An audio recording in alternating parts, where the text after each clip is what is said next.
प्रीति kitchen में काम कर रही थी। राहुल के घर लौटने का टाइम भी हो रहा था।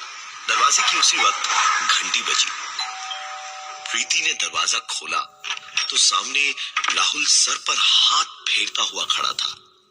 प्रीति को थोड़ा सा अजीब लगा, क्योंकि राहुल का स्कूल से घर लौटने का मतलब था कि धमा चौकड़ी मचाकर पूरे घर को सर पर उठा लेना, और यहाँ पर ये चुपचाप ऐसे सर सहलाते हुए खड़ा क्यों था। अंदर आया तो प्रीति ने पूछा क्या हो गया उसे। रोज तो उछलता कूदता हुआ आता है, और आज अचानक ये आलम कैसे हुआ। तो राहुल ने बताया कि स्कूल में खेल खेल में झगड़ा हुआ, तो उसी में सर पर हल्की चोट लगी। नहा धोकर राहुल ने खाना खाया और सो गया। प्रीति ने भी सारा काम खत्म किया और टीवी देखने लगी जब घर का लैंडलाइन बजा। प्रीति ने जाकर फोन उठाया तो उधर से एक आवाज ने कहा, please please help me, please kill me, kill me. Preeti ने एक दो बार हेलो हेलो किया, हेलो, लेकिन बात दोबारा वही सुनाई दी। Hello, please help me, please kill me, please help me. Hello, मदद करो मेरी। अरे क्या हुआ? Please kill me. प्रीति कुछ कह पाती इससे पहले ही फोन डिस्कनेक्ट हो गया। प्रीति ने रिसीवर रख के सोचा, कौन हो सकता है ऐसा मजाक करने वाला। तो कोई भी नाम समझ नहीं आया। कोई इस तरह फोन करता ही क्यों आखिर, पता नहीं क्यों, लेकिन वो आवाज बड़ी जानी पहचानी सी लग रही थी। प्रीति बड़ी देर तक सोचती रही वहीं बैठे बैठे कि किसकी आवाज हो सकती थी वो।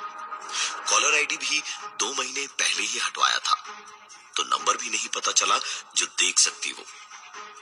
बहुत ही अजीब सा माहौल हो रहा था, बड़ा अजीब सा महसूस हो रहा था प्रीति को। वो करती भी तो क्या, जाकर अपने कमरे में लेट गई। काफी देर तक उसके दिमाग में अजीब अजीब बातें चलती रही, और उसके बाद आखिरकार उसने सब भुलाकर कुछ देर सो लेना ही बेहतर समझा। आंख जरा ज्यादा देर को लग गई थी। सुरुचि को छोड़ने जब प्रीति की मां आई तो नानी से मां के पास आने की खुशी उस 2 साल की बच्ची के अंदर साफ झलक रही थी। छोटी सी सुरुचि पूरे घर में दौड़ती भागती इधर उधर खेलती रही। प्रीति ने भी रात के खाने की तैयारी कर ली, और जतिन के आने पर डिनर के वक्त एक बार राहुल के कमरे में झांका तो राहुल गहरी नींद में सो रहा था। उसे जगाकर खाने की बात कही तो उसने कहा कि अभी तबीयत ठीक नहीं है और खाने का दिल भी नहीं है, इसलिए प्रीति ने उसे सोने देना ही बेहतर समझा।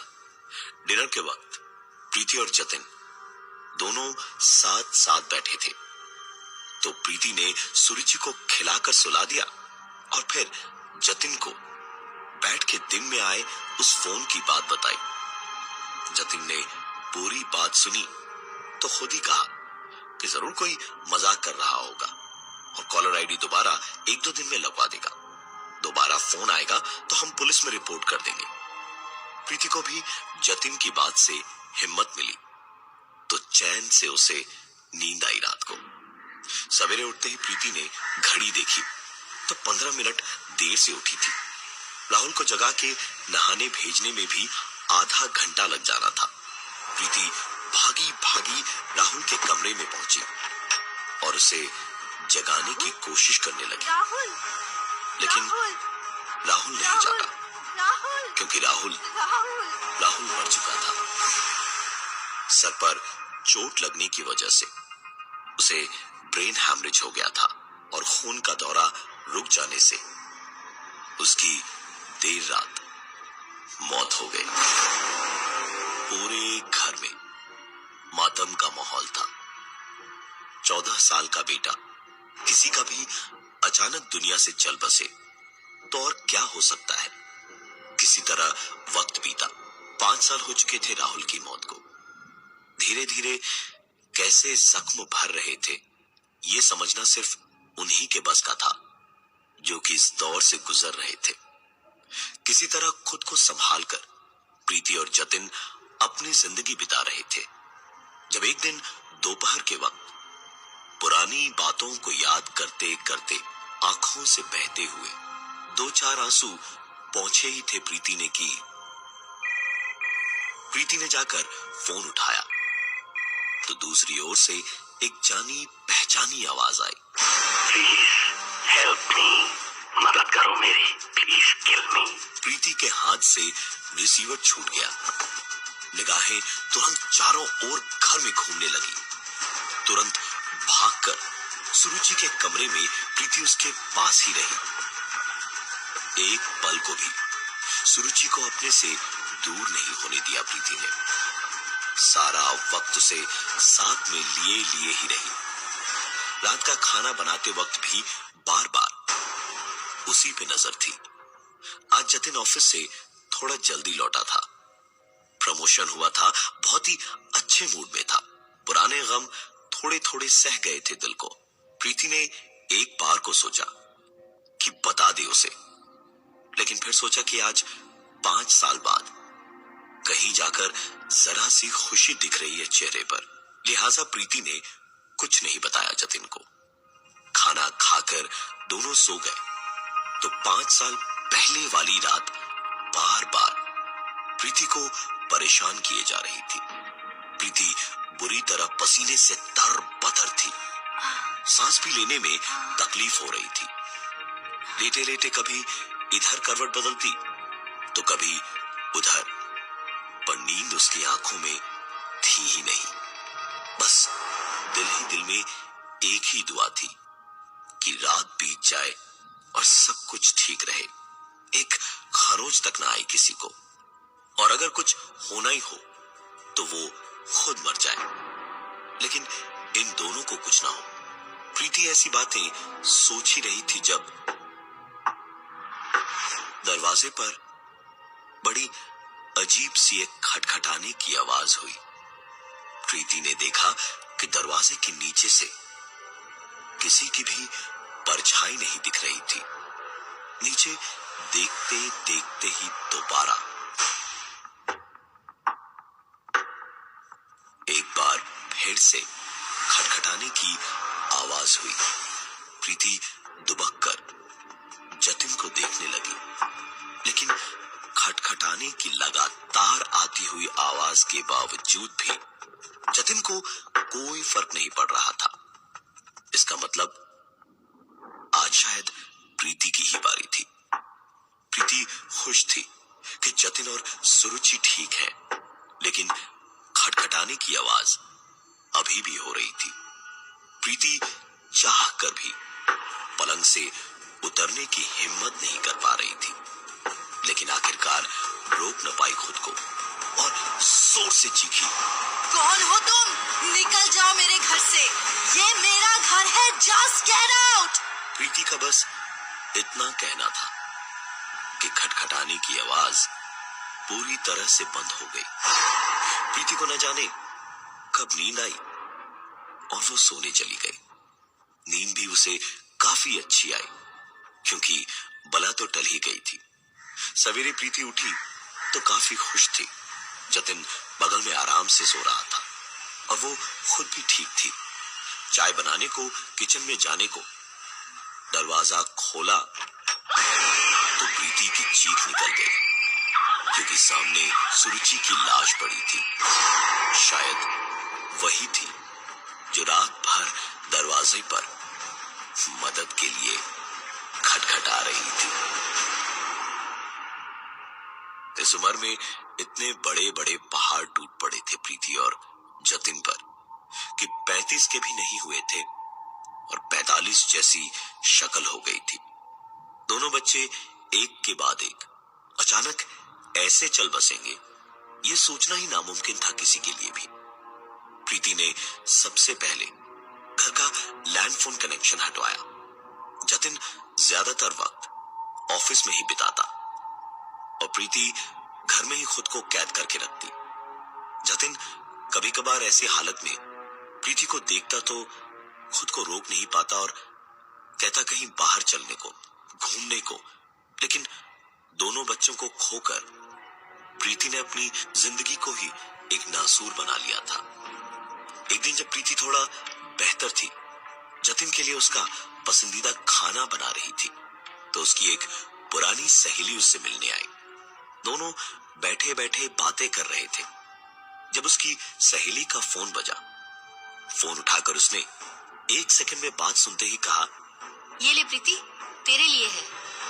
प्रीति सोच में पड़ गई थी कि उसकी सहेली, जिसे वो इतने सालों बाद मिल रही थी, उसके मोबाइल पर प्रीति के लिए कौन फोन कर सकता है। और इसी सोच में उसने फोन लेकर कानों से लगाया तो प्रीति के कानों में एक बार फिर से जैसे तेजाब डाल दिया हो किसी ने, क्योंकि फोन कानों से लगाते ही उसे वही आवाज सुनाई दी। Please help me, please kill me, मदद करो मेरी, मार दो मुझे। प्रीति सब कुछ खो चुकी थी, अब खोने को सिर्फ जतिन बचा था। उसने तुरंत पहले तो अपनी सहेली को बहाना करके निकाला और फिर जतिन को फोन लगाया और जतिन के उठाते ही फिल्म देखने जाने की जिद करने लगी। जतिन ने भी आखिरकार बात मान ली और उसे तैयार होकर ऑफिस पहुंचने को कहा, जहां से दोनों साथ साथ जाते। प्रीति ने तुरंत कपड़े बदले और निकल पड़ी जतिन के ऑफिस। फिल्म तो बहाना था, बस आज का पूरा दिन उसे जतिन के साथ बिताना था। दोनों पिक्चर देखने पहुंचे तो जतिन टिकट की लाइन में खड़ा हुआ और प्रीति वॉशरूम गई। वॉशरूम से प्रीति के निकलने के ठीक पहले जब वो अपने कपड़े ठीक कर रही थी तो एक आवाज हुई और उसने कहा, please please help me, please kill me, मदद करो मेरी, मार दो मुझे। प्रीति एक पल को वहीं बर्फ की तरह जम गई, लेकिन अचानक जैसे होश आया तो तुरंत एक झटके से दरवाजा खोलकर देखा, लेकिन बाहर कोई नहीं था। प्रीति को सुकून भरी एक सांस आई कि ये शायद इतने सालों की घुटन थी जिसकी वजह से उसे वहम हो रहा था। फिल्म देखकर प्रीति और जतिन घर की ओर लौट रहे थे तो प्रीति काफी खुश थी कि बस अब कुछ ही देर और बाकी थे दिन बीतने में और सब कुछ ठीक होने में। जब घर के गेट से घुसते वक्त अचानक पता नहीं कहां से एक ट्रक डिसबैलेंस होकर आई और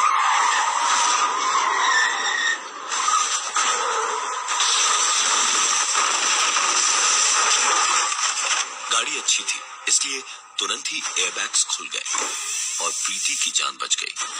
दौड़े दौड़े आसपास के लोग आए और किसी तरह हालत संभाली। जैसे ही एयरबैग्स के पीछे से प्रीति को निकाला गया तो जख्मी हालत में भी वो चीख पड़ी,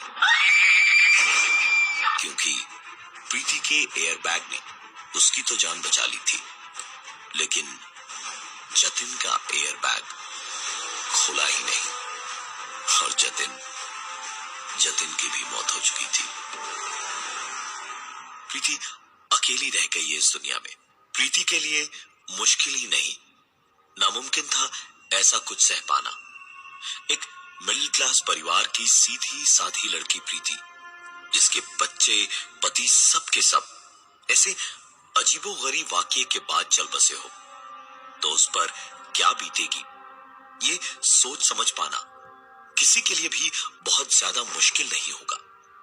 प्रीति ने बुरे हाल में जतिन के क्रियाकर्म और बाकी रिवाज खत्म करने के बाद जिंदगी से आस उम्मीद सब छोड़ दी थी। एक रात की बात है जब तकरीबन 2 बजे प्रीति अपनी नाइट ड्रेस में ही घर से बाहर निकली और रात के अंधेरे में हर डर को दुत्कारती हुई चुपचाप चलती गई और आखिरकार पुराने पुल पर पहुंची, जहां पहुंचकर बिना इधर उधर देखे, बिना कुछ सोचे समझे प्रीति ने नीचे बरसात में उफनती नदी में छलांग मार दी।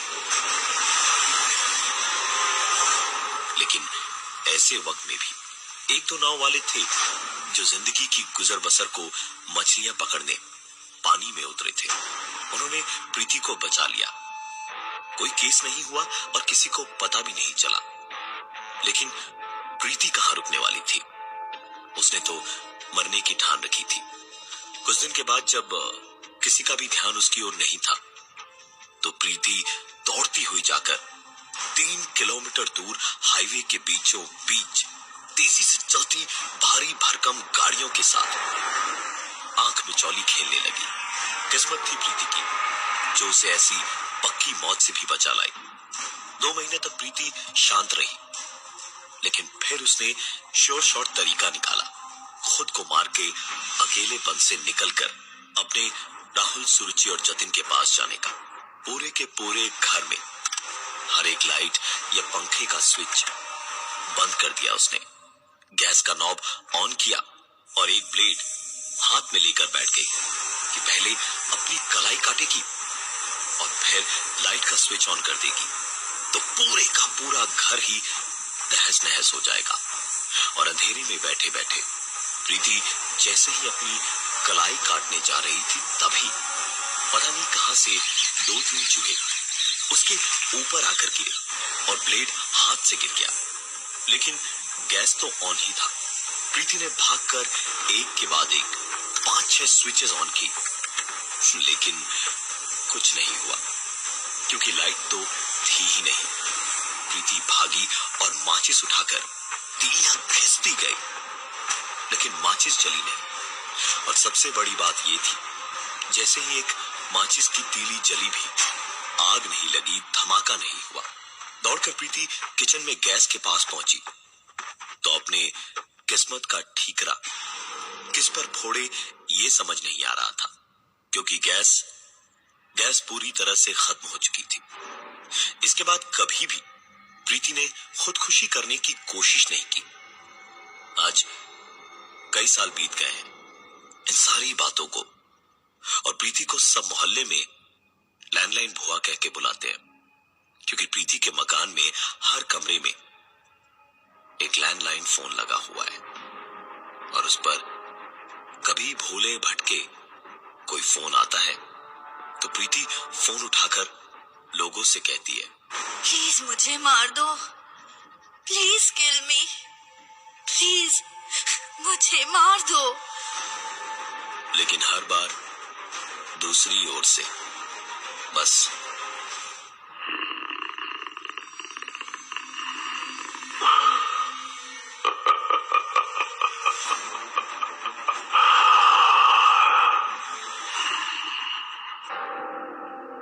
प्रीति अपनी मौत का उस एक फोन का इंतजार कर तो रही है, लेकिन आज तक